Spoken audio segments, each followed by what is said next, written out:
Good morning dear students, कैसे हैं आप सब लोग। आई होप सब ठीक होंगे, घर पे होंगे और पढ़ाई भी कर रहे होंगे। तो चलिए आज हम शुरू करते हैं हमारा नया चैप्टर जिसका नाम है प्रोबेबिलिटी, जो क्लास 9 का चैप्टर 15 है। तो क्वेश्चन नंबर 1 आपको क्या कहता है, in a cricket match a batswoman hits a boundary 6 time out of 30 ball. कि एक बैट्सवुमन है क्रिकेट खेलने वाली जो 30 बॉल्स जो है टोटल खेलती है, जिसमें से वो बाउंड्री को हिट सिर्फ 6 टाइम करती है। यानी टोटल बॉल्स 30 है और बाउंड्री के बाहर जो बॉल जाती है वो सिर्फ कितने टाइम्स है, 6 time. She plays find the probability that she did not hit boundary. तो हमें प्रोबेबिलिटी किस चीज की निकालनी है, जिसमें वो बाउंड्री को हिट नहीं कर पा रही है। टोटल 30 है जिसमें हिट वो 6 को करती है, तो नॉट हिट में क्या करेंगे, टोटल में से 6 को सब्ट्रैक्ट करेंगे तो आपकी प्रोबेबिलिटी किसकी आ जाएगी, नॉट हिट की आ जाएगी। तो मैंने ऑलरेडी लिख लिया है बाउंड्री हिट्स। बाउंड्री को कितनी बार हिट करती है, 6 टाइम्स। बॉल्स पे टोटल बॉल्स वो कितनी खेलती है, 30 बॉल्स। नॉट हिट बाउंड्री कितने टाइम्स वो हिट नहीं करेगी। अगर टोटल 30 है जिसमें से वो हिट्स 6 बार कर रही है सिर्फ, तो टोटल में से वो सब्ट्रैक्ट कर देंगे तो आपकी जो वैल्यू है वो क्या आ जाएगी, 24 टाइम्स। तो अब हमें प्रोबेबिलिटी निकालनी है that she did not hit boundary. तो क्या हो जाएगा फॉर्मूला, नीचे हमेशा आपका टोटल नंबर ऑफ बॉल्स आएगा। पूरे चैप्टर में नीचे टोटल वैल्यू लिखेंगे, ऊपर जो हमें प्रोबेबिलिटी निकालने के लिए बोला है, प्रोबेबिलिटी किसकी, number of balls that not hit a boundary. तो यहाँ पे देखिए नॉट हिट अ बाउंड्री की वैल्यू क्या आई, 24, और टोटल बॉल्स उसने कितनी खेली थी, 30। तो इसे कैंसिल कर देते हैं, 2 1 2 2 2 4, 2 1 2 2 5 12। अब 3 4 12, 3 5 15। यानी जो प्रोबेबिलिटी आ गई वो आ गई आपकी 4/5। नंबर 2, स्टार्टिंग में आपको जो टोटल नंबर दिया हुआ है फैमिली का वो है 1500। आप क्वेश्चन में से देख लीजिएगा, मैं सिर्फ डाटा यहाँ पे मैंने नोट डाउन कर लिया है, जिसमें बोला है number of girls in a family. Girls के बारे में बताया है, ठीक है। ये है 2 1 0 और इस नंबर ऑफ फैमिलीज कितनी है, टोटल 475। ऐसी फैमिलीज जिसमें पर फैमिली जो गर्ल्स काउंट हुई है वो कितनी है, 2 8 1 4। नंबर ऑफ फैमिलीज में जो गर्ल्स काउंट हुई है 1, और 211 नंबर ऑफ फैमिलीज में जो गर्ल्स हैं वो 0 है, यानी ना के बराबर है। तो हमें कंप्यूट करनी है प्रोबेबिलिटी को, यानी प्रोबेबिलिटी जो है हमें निकालनी है किसकी, 2 गर्ल्स की, 1 गर्ल्स की और नो गर्ल की। 0 गर्ल का मतलब क्या है, नो गर्ल ही हुआ। और फिर लास्ट में हमें चेक करना है कि इन सब प्रोबेबिलिटीज को अगर हम निकाल के उनका सम करते हैं तो वो 1 के इक्वल आ रहा है। तो पहले प्रोबेबिलिटी 2 गर्ल्स आप ऐसे लिखोगे जैसे मैंने ऑलरेडी लिख लिया है। पहले 2 गर्ल्स की प्रोबेबिलिटी निकालेंगे, तो यानी नंबर ऑफ फैमिलीज जिनके पास दो गर्ल्स हैं वो ऊपर आएंगी, अपॉन में total number of families. Total number of families question की स्टार्टिंग में दिया हुआ है, वो आपके पास है 1500। 2 गर्ल्स की प्रोबेबिलिटी, 2 गर्ल्स जो है उसमें कितना दिया हुआ आपका डाटा, 475। ठीक है, इसे कैंसिल कर लेते हैं। 5 9 45 और 2 बच गया, 5 5 25, 5 3 15 0 0, 5 1 5, 5 9 45, 5 6 30 0। तो यानी आपकी जो प्रोबेबिलिटी आई है वो आ गई 19/60। अब है प्रोबेबिलिटी निकालनी हमें 1 गर्ल की, तो हम लिख देंगे number of family with 1 girl upon में टोटल नंबर ऑफ फैमिली। आप पूरा लिख लोगे विद 1 गर्ल। 1 गर्ल की कितनी है वैल्यू आपके पास, 8 1 4 अपॉन में टोटल नंबर ऑफ फैमिलीज तो आपकी 1500 ही रहेंगी। ठीक है, अगर आप इन तीनों को भी काउंट करते हो तो टोटल आपका 1500 ही बनेगा। अब इसे कैंसिल करते हैं, 2 4 8, फिर 2 7 14। 2 अक्षर एक साथ आ रहे हैं, तो जब 2 अक्षर एक साथ आते हैं उसके पहले हमें 0 लगानी पड़ेगी। अब है 2 7 14, 1 बच गया, 10 बन गया, 2 5 10 और 0, यानी जो आपका आंसर है वो क्या बन गया, 407 अपॉन में 750। अब है प्रोबेबिलिटी हम निकालेंगे 0 गर्ल्स की, जो लास्ट में आपको पूछा है। तो फिर से लिख देंगे number of families with 0 girls upon में टोटल नंबर ऑफ फैमिलीज। तो 0 गर्ल्स की प्रोबेबिलिटी क्या है आपके पास, 211 अपॉन में टोटल नंबर ऑफ फैमिलीज कितनी है, 1500। तो ये एक दूसरे से आपस में कैंसिल नहीं हो रहा है, तो इसको ऐसे ही छोड़ देंगे। अब हम इनका सम करेंगे, यानी तो सबको ऐड कर लेंगे और फिर उनका एलसीएम लेने की कोशिश करना है। सम में हमने तीनों प्रोबेबिलिटीज को लिख लिया है। कोई भी चीज जब फ्रैक्शन में होती है तो हमें उसका एलसीएम लेना पड़ता है। अगर आप साइड में ऐसे एलसीएम लोगे 60 750 और 1500 का जब आप एलसीएम लोगे और फिर इन फैक्टर्स को मल्टीप्लाई करोगे तो आपकी वैल्यू बनेगी 1500। अब आप क्या करोगे कि 60 के टेबल में 1500 कितने पे आता है, 60 के टेबल में 1500 कितने पे आता है, तो हम चेक कर लेंगे।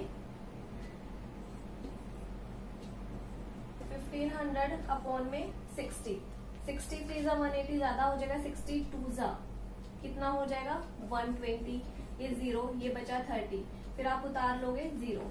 अब इस पे करें, 60 को 5 से करेंगे, 60 को 5 से अगर आप मल्टीप्लाई करते हो तो आपका 300 बन जाएगा, यानी कितने पे गया 5 पे, तो 300, यानी आपकी वैल्यू क्या आ गई है 25। तो इस 25 को ऊपर से क्या करोगे मल्टीप्लाई, ठीक है, और फिर आपके पास है प्लस। पहले चेक करोगे कि 60 की टेबल में 1500 कितने पे आता है, तो डिवाइड करोगे 25 आया, इस 25 को जो ऊपर से मल्टीप्लाई करोगे, फिर ऐसे ही 750 को यहाँ पे बाहर रखोगे और 1500 को अंदर, और चेक करोगे कितने पे ये डिवाइड हो रहा है, ठीक है, तो कितने का, ठीक है, 750 को अगर 1500 से डिवाइड करते हैं तो ये 752 जा 1500, तो इस 2 भी ऊपर से मल्टीप्लाई कर देंगे, 407 इंटू 2, ये मल्टीप्लाई में हो गया, ये मल्टीप्लाई में हो गया, प्लस 15 को 1500 से करोगे 1 आएगा, 1 की 211 से मल्टीप्लाई करोगे तो 211 आएगा। अब 19 की 25 से मल्टीप्लाई करो आप 475, अब इसको इससे मल्टीप्लाई करो तो ये बन रहा है 814, इसको इससे करो 1500। अब आप सभी को क्या कर लोगे, इन सबको ऐड करोगे तो ऐड करने पे आपका बनेगा 1500, नीचे भी 1500 है, कैंसल हो गया 1 पे, तो यानी सभी का सम करने पर जो आपकी प्रोबेबिलिटी है वो 1 आ रही है, तो हमारा आंसर जो है बिल्कुल करेक्ट हो गया। आप चलते हैं नेक्स्ट क्वेश्चन। क्वेश्चन नंबर 3 जो है वो आपका है refer to example 5 section 14.4 chapter 14, यानी ये जो क्वेश्चन है सेक्शन जो है आपका 14.4 चैप्टर 14 का, उसके 5th एग्जाम्पल से लिया गया है। तो यहाँ पे क्वेश्चन अगर मेंशन नहीं है तो आप उस एक्सरसाइज में जाके देख सकते हो। तो आपको पूछा है find probability of students born in August, आपने प्रोबेबिलिटी निकालनी है उन स्टूडेंट्स की जो अगस्त में बोर्न हुए हैं। तो आपको एग्जाम्पल नंबर 5 में क्या बोला है, in a particular section of class 9th कि क्लास 9th के बच्चे हैं, टोटल 40 स्टूडेंट्स है, उनसे पूछा गया है कि वो कौन से मंथ में बोर्न हुए हैं, ठीक है, और उसके बिहाफ पे आपको एक ग्राफ भी दिया गया है, तो उससे डाटा को एनालाइज करके आपने प्रोबेबिलिटी निकालनी है उन बच्चों की जो अगस्त में बोर्न हुए हैं।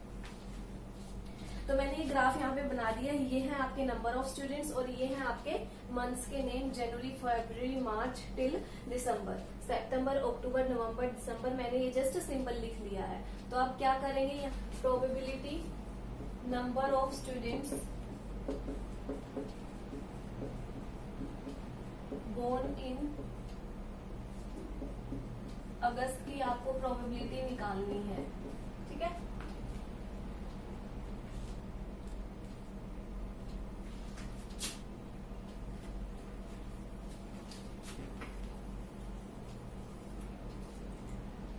Probability of students born in August, इसकी प्रोबेबिलिटी निकालनी है। तो फॉर्मूला क्या हो जाएगा आपका, number of students born in August upon में total number of students. Total number of students आपको बताया है कि क्लास 9 के बच्चे हैं, टोटल 40 स्टूडेंट्स है, total 40 student. Number of students born in August, August आपका ये है, तो ये कहाँ तक है, कितने नंबर ऑफ स्टूडेंट्स हैं, तो आपके 6 है, तो ये हो गया 6। अगर आपसे पूछा होता कि मई का बताइए तो मई में 5 है, तो आप ऊपर 5 लिख देते। अब अगस्त का पूछा, अभी इसे कैंसिल कर देते हैं, 2 3 जा 6, 2 2 जा 4 0, तो यानी आपकी जो प्रोबेबिलिटी आ गई है वो आ गई है 3/20। बहुत ही सिंपल आंसर था ये आपका। वैसे पेपर में ऐसे नहीं पूछेंगे कि आपका पिछली चैप्टर की एक्सरसाइज इस नंबर के एग्जाम्पल नंबर 5 में पेपर में आपको डायरेक्ट पूछा जाएगा, इस तरीके से घुमा फिरा के नहीं पूछा जाएगा। 3 coins are tossed simultaneously 200 times, 3 coins हैं उनको टॉस किया गया है कम से कम 200 टाइम्स के बाद, 200 टाइम। आउटकम्स दिए गए हैं कि 3 हेड्स 2 हेड्स, 1 हेड्स और नो हेड, इनकी फ्रीक्वेंसी दी हुई है। यानी 3 हेड्स को 23 टाइम्स उछाला गया है, 2 हेड को 72 और 1 हेड को 77, नो हेड को जिसमें नो बिल्कुल भी हेड नहीं आया है उसमें 28 टाइम। तो हमें नीचे यहाँ पे क्वेश्चन में बोला कि आपने प्रोबेबिलिटी निकालनी है कि जो 2 हेड्स है वो दोबारा से क्या किया गया है, टॉस किया गया है, तो उसकी प्रोबेबिलिटी आप निकाल के बताइए। अब बुक में चेक कर लीजिएगा, यहाँ पे मैंने जल्दी करवाने के लिए जो है क्वेश्चन कंप्लीट नहीं लिखा है। आपके साथ तो आपके पास एनसीईआरटी बुक होगी, उसमें से आप देख सकते हो। तो probability of 2 head coming up का फॉर्मूला क्या बन जाएगा, नंबर ऑफ टाइम्स 2 हेड अकर, कि कितने टाइम जो है 2 हेड अकर हुआ है, अपॉन में total number of cases. Total number of cases कितना था, 200 टाइम। तो number of times 2 head occur, 2 head occur का नंबर ऑफ टाइम्स यानी फ्रीक्वेंसी कितनी है 72, अपॉन में टोटल नंबर ऑफ केसेस वो है 200। अब देखते हैं कि किसी टेबल पे कटता है कि नहीं करता है, दोनों सेम टेबल पे कटने चाहिए। 2 3 जा 6, 1 बच गया, बन गया 12, 2 6 जा 12, 2 1 जा 2 0 0, फिर से 2 1 जा 2, 1 बच गया, 2 से 3 जाने में बचा 16, 2 8 जा 16, 2 5 जा 10 0, 2 9 जा 18, 2 2 जा 4, 2 5 जा 10। अब जो है 9 और 5 किसी टेबल पे कैंसिल नहीं होंगे, 9 और 25, तो ये जो है आपका आंसर आ गया। तो 2 हेड्स की प्रोबेबिलिटी क्या है आपकी 9 अपॉन में 25। An organisation selected 2400 families at random, एक ऑर्गेनाइजेशन है उन्होंने 2400 फैमिली को एट रैंडम सर्वे के लिए चुन लिया, ये डिटरमाइन करने के लिए, ये पता लगाने के लिए कि इनकी इनकम लेवल कितनी है और इनके पर फैमिली के हिसाब से व्हीकल्स कितने आते हैं। तो आपको एक टेबल गिवन है जिसमें आपको फैमिली की मंथली जो इनकम है वो बताई गई है, 7000 से कम, 7000 से 10,000 के बीच में ऐसे बताई गई है। फिर व्हीकल्स बताए गए हैं 0 1 व्हीकल्स, 2 व्हीकल या अबव 2 व्हीकल्स। तो फर्स्ट पार्ट में आपको जो प्रोबेबिलिटी निकालनी है वो क्या निकालनी है कि जिनकी अर्निंग जो है 10,000 से 13,000 के बीच में है पर मंथ, और हमें सिर्फ 2 व्हीकल्स की प्रोबेबिलिटी को इसमें चेक करना है। तो फर्स्ट पार्ट में मैंने लिख दिया है प्रोबेबिलिटी ए फैमिली अर्निंग 10,000 से 13,000 विद 2 व्हीकल्स, ये आप लिख दोगे लेफ्ट हैंड साइड। इसका फॉर्मूला क्या हो जाएगा, नंबर ऑफ फैमिलीज, यहाँ पे नंबर जो है ऐड हो जाता है, बाकी तो सेम रहता है। अर्निंग 10,000 से 13,000 विद 2 व्हीकल्स अपॉन में टोटल नंबर ऑफ फैमिली। तो अब हमारे टेबल में हम चेक करते हैं 10,000 से 13,000 के बीच में जो है अर्निंग होनी चाहिए और व्हीकल्स कितने होने चाहिए 2। तो 2 वाले टेबल में 10,000 से 13,000 यानी ये वाली लाइन जा रही है, 10,000 से 13,000 ये वाली लाइन जा रही है और कहाँ पे रखना है 2 व्हीकल्स की तरफ रुकना है। तो आपकी जो प्रोबेबिलिटी है क्या बनी 29 अपॉन में जो टोटल नंबर ऑफ फैमिली है स्टार्टिंग में कितनी दे रखी थी आपकी 2400। तो 29 एक प्राइम नंबर है, सिर्फ खुद के टेबल में आता है, तो यानी जो आपका आंसर है वो क्या रह जाएगा 29 अपॉन में 2400। में क्या बोला आपको सेकेंड पार्ट में अर्निंग रुपीज 16,000 और मोर, कितना कमा रहे हैं 16,000 और मोर, 16,000 और 16,000 से भी ज्यादा। तो यानी आपका ये वाली लाइन जो है हम इंक्लूड करेंगे हैविंग एग्जैक्टली 1 व्हीकल, और व्हीकल कितना होना चाहिए सिर्फ 1। तो ये 0 वाली लाइन है, ये 1 वाली लाइन है। हमें चलना है 16,000 और मोर में, तो कहाँ तक जाके रुकेंगे 1 लाइन में। तो ये आपकी लाइन है और 1 व्हीकल वाला ये है, तो इसमें आपकी जो प्रोबेबिलिटी क्या हो जाएगी 579। तो यहाँ पे आप लिख दोगे प्रोबेबिलिटी ए फैमिली अर्निंग 16,000 और मोर विद 1 व्हीकल। आपको क्वेश्चन में ही नोट करके लिखना है, फिर इक्वल टू में फॉर्मूला बनाओगे तो आपने बस नंबर को ऐड कर देना है with number of families earning 16,000 और मोर विद 1 व्हीकल अपॉन में टोटल नंबर ऑफ फैमिली। तो टोटल नंबर ऑफ फैमिलीज तो हमारी 2400 है ही। अभी 3 पे कैंसिल हो रहा है, 3 1 जा 3, 2 बच गया, 27 बच गया, 3 9 जा 27, फिर 3 3 जा 9, 3 8 जा 24 0 0। तो यानी आपका जो आंसर है वो क्या बन गया 193 अपॉन में 800। ये जो है आपकी प्रोबेबिलिटी आ गई है। फोर्थ पार्ट में आपको क्या कहा है earning less than 7,000 per month, यानी जो कमाई है वो 7,000 से कम है हर महीने के हिसाब से, and does not have any vehicle, और उसके पास कोई भी व्हीकल नहीं है।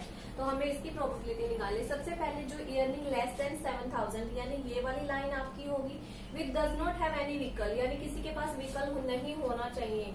तो ये आपकी लाइन है 0 व्हीकल, तो प्रोबेबिलिटी क्या होगी आपकी 10। तो आप फिर से लिख दोगे कि family earning less than 7000 without vehicle यानी 0 व्हीकल। फिर आप अपना फॉर्मूला लिख दोगे, आपने बस ऐड करना है लेस देन 7000 अपॉन में टोटल नंबर ऑफ फैमिलीज। तो आपका जो था 10 अपॉन में टोटल नंबर ऑफ फैमिलीज आपकी 2400 है। ये क्वेश्चन की स्टार्टिंग में ही गिवन होता है, 0 से 0 कैंसिल हो गया, तो आपका जो आंसर है वो बना 1 अपॉन में 240। ये आपका आंसर हो गया। Earning 13,000 to 16,000 per month. अब जो कमाई है वो कितनी है, 13,000 से 16,000 के बीच में है। And owning more than 2 vehicle, और उनके पास व्हीकल कितने हैं, 2 से ज्यादा है। तो आपने प्रोबेबिलिटी निकाली है। सबसे पहले तो 13 से 16,000 ये आपका इनकम लेवल हो गया। 2 व्हीकल से ज्यादा, तो ये तो 2 वाली लाइन है, ये अबाउट 2 वाली लाइन है, तो यहाँ से चलते जाएंगे अबाउट 2, यानी जो आपकी प्रोबेबिलिटी है वो क्या हो जाएगी 25 अपॉन में टोटल नंबर जो है वो है 2400। ये आप लिख लोगे, क्वेश्चन में से ही उतार के लिखना है आपने। 5 के टेबल पे जाएगा, 5 5 से 25, 5 4 जा 20, 4 बच गया, 5 8 जा 40 और 0। अब 5 1 जा 5, 5 9 जा 45, 1 बच गया, 5 2 जा 10, 5 1 जा 5, 5 9 जा 45 बचा 3, 5 6 जा 30। तो आपकी जो प्रोबेबिलिटी है वो आ गई 1 अपॉन में 90। क्वेश्चन का लास्ट पार्ट शुरू करते हैं। 5th note owning note more than 1 vehicle. 1 vehicle से ज्यादा नहीं होना चाहिए, यानी 0 भी हो सकता है, 1 भी हो सकता है, लेकिन 1 से ज्यादा नहीं होना चाहिए। तो आप प्रोबेबिलिटी लिख लोगे, प्रोबेबिलिटी ब्रैकेट में owning not more than 1 vehicle, वो लेफ्ट हैंड साइड आ जाएगी। मैंने जस्ट फॉर्मूला लिख दिया है, probability number of families that not owning more than 1 vehicle upon में टोटल नंबर ऑफ फैमिलीज, यानी 1 से ज्यादा नहीं होना चाहिए। मतलब सारे जो व्हीकल्स हैं वो 0 के आएंगे और सारे जो व्हीकल्स हैं वो 1 के आएंगे। तो आप क्या करोगे, सभी को ऐड कर दोगे रफ में, इसको पूरे को 10 + 1 + 2 + 1 + 160 + 305 ऐसे यहाँ तक ऐड कर लोगे। ऐड करके जो वैल्यू आएगी वो आपके आएगी 2062 अपॉन में टोटल नंबर ऑफ फैमिलीज आपके पास थी 2400। अब 2 पे कैंसिल हो जाएगा, 2 1 जा 2, 0 एज इट इज, 2 3 जा 6, 2 1 जा 2, 2 1 जा 2, 2 2 जा 4, 0 0। अभी किसी पे कैंसिल नहीं होगा, तो इसकी जो प्रोबेबिलिटी है वो आ गई अपॉन में 1200। क्वेश्चन नंबर 5 खत्म हो चुका है। आई होप ये जो वीडियो थी आपको पसंद आई होगी। इसमें टोटल जो हमने क्वेश्चन है वो 5 किए हैं।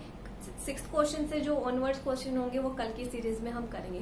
Thank you so much friends. अगर आपको ये वीडियो पसंद आई हो प्लीज इसे लाइक और सब्सक्राइब जरूर करें।